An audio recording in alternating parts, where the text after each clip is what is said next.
A continuación se dará inicio a una presentación referente al análisis cinemático de las destrezas deportivas. Dentro de la cuantificación del movimiento deportivo en el deportista dinámico, según diversos autores se establece la diferencia entre describir un movimiento mismo e identificar las fuerzas que producen y controlan el movimiento. La descripción del movimiento sin consideración de la fuerza generadora es conocida como la cinemática, mientras que la valoración del movimiento con respecto a las fuerzas relacionadas es conocida como cinética. Cuando el cuerpo se mueve desde el ángulo de las cinemáticas, hay 5 variables primarias que son tenidas en cuenta. La primera son las características temporales, la segunda la posición o la localización, la tercera el desplazamiento o qué movimiento ha ocurrido, la cuarta la velocidad o qué tan rápido un cuerpo se mueve, y la quinta que es la aceleración o cómo la velocidad del cuerpo ha cambiado. La valoración de la cinemática del cuerpo puede ser vista en dos dimensiones: la cinemática planar, que serían los ejes X y Y, o el tridimensional, que es la cinemática espacial X, Y y Z.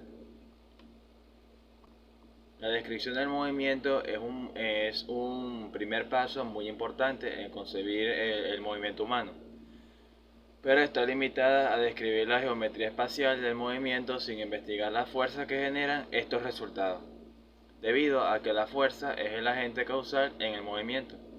La cinemática es un área importante de consideración. Conceptos tales como masa e inercia, fuerza, centro de masa, centro de gravedad, presión, torques, momentos de masa inercial, leyes de movimiento de Newton, equilibrio, trabajo y potencia, energía, colisiones, fricciones y fluidos son elementos fundamentales en el entendimiento del movimiento humano.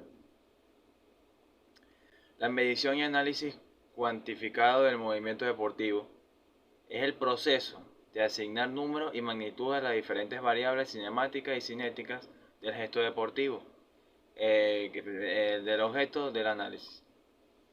La cuantificación del movimiento deportivo debe resolver las dudas o hipótesis establecidas en el análisis cualitativo previo, y debe ser de carácter selectivo, pues pueden parecer muchas variables que no son muy significantes para el análisis ni para el gesto deportivo.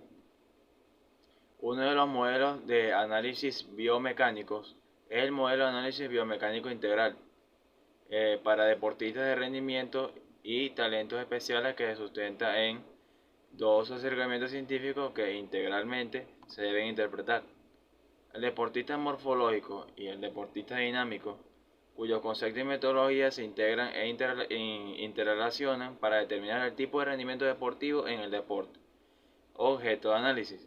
Como resultado final de este análisis cuantitativo, o la fase 2 del modelo Biomin-Barr, se obtiene una matriz cuantitativa que reúne todas las variables biomecánicas medidas y seleccionadas por fase de movimiento.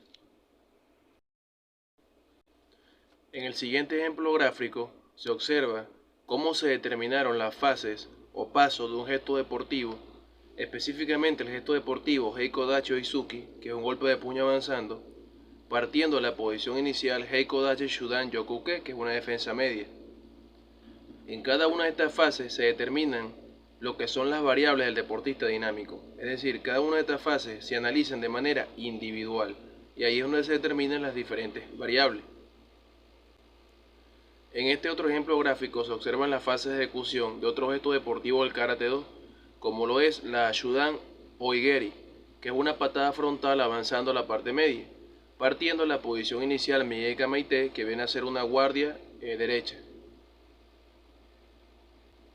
Otro factor importante cuando se trabaja con el análisis del movimiento es la determinación del centro de gravedad.